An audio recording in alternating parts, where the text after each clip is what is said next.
Good morning students. Class 11th। जैसा कि आपका ये चैप्टर चल रहा है वंशीधर वाला, नमक का दारोगा, उसके कुछ क्वेश्चंस आपने कल किए, बाकी नेक्स्ट क्वेश्चन आज से। क्वेश्चन नंबर 4 है, निम्नलिखित पंक्तियों को ध्यान से पढ़िए। नौकरी में ओहदे की ओर ध्यान मत देना, यह तो पीर का मजार है, निगाह चढ़ावे और चादर पर रखनी चाहिए। ऐसा काम ढूंढना जहां कुछ ऊपरी आय हो। मासिक वेतन तो पूर्णमासी का चांद है जो एक दिन दिखाई देता है और घटते घटते लुप्त हो जाता है। ऊपरी आय बहता हुआ स्रोत है जिससे सदैव प्यास बुझती है। वेतन मनुष्य देता है, इसी से उसमें वृद्धि नहीं होती। ऊपरी आमदनी ईश्वर देता है, इसी से उसकी बरकत होती है। तुम स्वयं विद्वान हो, तुम्हें क्या समझाऊं। क्वेश्चन नंबर 1, यह किसकी उक्ति है? आंसर है, यह उक्ति वंशीधर के पिता की है। सेकंड, मासिक वेतन को पूर्णमासी का चांद क्यों कहा गया है? आंसर, मासिक वेतन को पूर्णमासी का चांद कहा गया है क्योंकि यह भी महीने में एक बार ही दिखाई देता है। इसके बाद यह घटता चला जाता है और अंत में वह समाप्त हो जाता है। वेतन भी एक बार पूरा आता है और खर्च होते होते महीने के अंत तक समाप्त हो जाता है। क्वेश्चन नंबर 3, क्या आप एक पिता के इस वक्तव्य से सहमत हैं? आंसर, मैं पिता के इस वक्तव्य से सहमत नहीं हूँ। पिता का कर्तव्य पुत्र को सही रास्ते पर चलाना होता है, परंतु यहाँ पिता स्वयं ही भ्रष्टाचार के रास्ते पर चलने की सलाह दे रहा है। जैसा कि हमको जानते हैं कि उनके पिता ने जो उन्हें शिक्षा दी है उसके बारे में बताया, वो गलत है। बल्कि होना ये चाहिए था कि एक पिता की जिम्मेदारी निभाते बच्चे को ईमानदारी से अपना कार्य करना और धर्म और कर्तव्य इसका सच्चा ज्ञान देते, तब उनका वक्तव्य सही होता। नेक्स्ट क्वेश्चन नंबर 5, नमक का दारोगा कहानी का कोई अन्य शीर्षक बताते हुए इस आधार पर स्पष्ट कीजिए। जैसा कि हमको जानते हैं कि शीर्षक उससे मिलता जुलता होना चाहिए, साथ में कहानी की मुख्य विषय वस्तु केंद्रीय भाव को समेटे हुए। इस कहानी के अन्य शीर्षक हो सकते हैं, फर्स्ट जैसे सत्य की जीत। इस कहानी में सत्य शुरू से ही प्रभावी रहा है और अंत में वंशीधर के सत्य के सामने आलोपित को हार माननी पड़ी थी। नंबर 2, ईमानदारी। वंशीधर ईमानदार था, वह भारी रिश्वत से भी प्रभावित नहीं हुआ। अदालत में उसे हार मिली, नौकरी छूटी, परंतु उसने ईमानदारी का त्याग नहीं किया।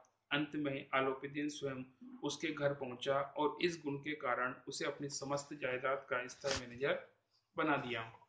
नेक्स्ट क्वेश्चन नंबर 6, कहानी के अंत में आलोपिदीन को वंशीधर को मैनेजर नियुक्त करने के पीछे क्या कारण हो सकते हैं? तर्क सहित उत्तर दीजिए। आप इस कहानी का अंत किस प्रकार करते? आंसर है, कहानी के अंत में पंडित आलोपिदीन ने वंशीधर को अपनी जायदाद का स्थायी मैनेजर बना दिया। इसके निम्नलिखित कारण हो सकते हैं। फर्स्ट, पंडित आलोपिदीन स्वयं भ्रष्ट था, परंतु उसे अपनी जायदाद को संभालने के लिए एक ईमानदार व्यक्ति की जरूरत थी। वंशीधर उसकी दृष्टि में योग्य व्यक्ति था। सेकंड, पंडित आलोपिदीन आत्मग्लानि से भी पीड़ित था, उसे ईमानदार और कर्तव्यनिष्ठ व्यक्ति की नौकरी छीनने का दुख था। मैं इस कहानी का अंत इस प्रकार करता, ग्लानि से भरे पंडित आलोपिदीन के पास गए और वंशीधर के समक्ष ऊंचे वेतन के साथ मैनेजर पद रखने देने का प्रस्ताव रखा। यह सुन वंशीधर ने कहा, यदि आपको अपने किए पर ग्लानि हो रही है तो अपना जुर्म अदालत में कबूल कर लीजिए। पंडित आलोपिदीन ने वंशीधर की शर्त मान ली। अदालत ने सारी सच्चाई जानकर वंशीधर को नौकरी पर रखने का आदेश दिया। वंशीधर सेवानिवृत्ति तक ईमानदारी पूर्वक कार्य करते रहे। सेवानिवृत्ति के उपरांत आलोपिदीन ने वंशीधर को अपना समस्त कार्यभार के लिए मैनेजर नियुक्त कर लिया।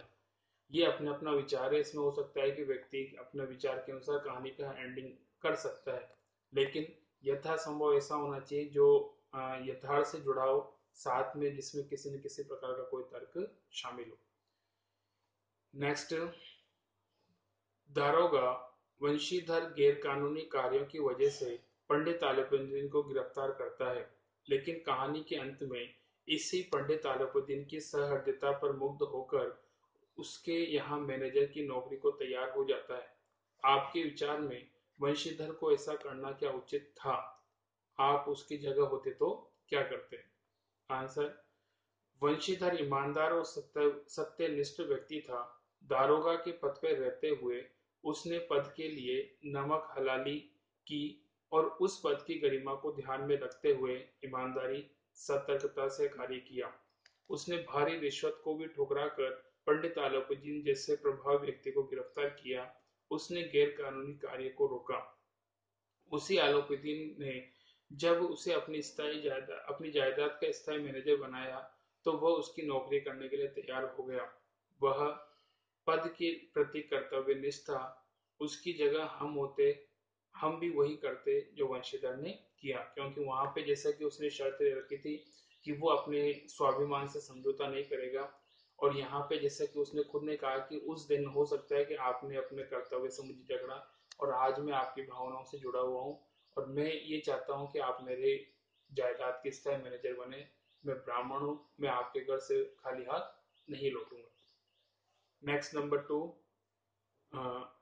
नमक विभाग के दारोगा पद के लिए बड़े बड़ों का जी लग जाता था। वर्तमान समाज में ऐसा कौन सा पद होगा जिसे पाने के लिए लोग लालायित रहते होंगे और क्यों?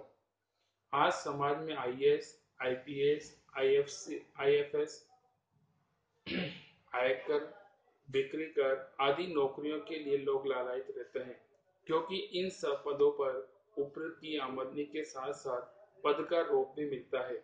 ये देश की नीति निर्धारक भी होते हैं। नेक्स्ट नंबर 4, थर्ड है, जिसे स्वयं विद्यार्थी अपने मन से कर सकते हैं। पढ़ना लिखना सब अकारत गया। वृद्ध मुंशीधर द्वारा यह बात एक विशिष्ट संदर्भ में कही गई है। अपने निजी अनुभव के आधार पर बताइए। जब आपको पढ़ना लिखना व्यर्थ लगा हो। जैसे मेरा एक साथी अनपढ़ था, उसने व्यापार करना प्रारंभ किया और शीघ्र ही बहुत धनी और समाज का प्रतिष्ठित व्यक्ति बन गया। मैंने पढ़ाई पर ध्यान दिया और प्रथम श्रेणी की डिग्रियां लेने के बावजूद आज भी बेरोजगार हूँ। नौकरी के लिए मुझे उसकी सिफारिश करवानी पड़ी तो मुझे अपनी पढ़ाई लिखाई व्यर्थ लगी। सेकंड, जब आपको पढ़ना लिखना सार्थक लगा हो। पढ़ने लिखने के बाद जब मैं कॉलेज में अफसर हो गया तो बड़े बड़े अधिकारी, व्यापारी और उनके बच्चे दाखिले के लिए मेरे पास प्रार्थना करने आए। उसे देखकर मुझे अपनी पढ़ाई लिखाई सार्थक लगी। थर्ड, पढ़ना लिखना को किस अर्थ में प्रयुक्त किया गया होगा? पढ़ना लिखना को शिक्षा के अर्थ में प्रयुक्त किया गया था, क्योंकि साक्षरता का अर्थ अक्षर ज्ञान से लिया जाता है। शिक्षा विषय के मर्म को समझाती है।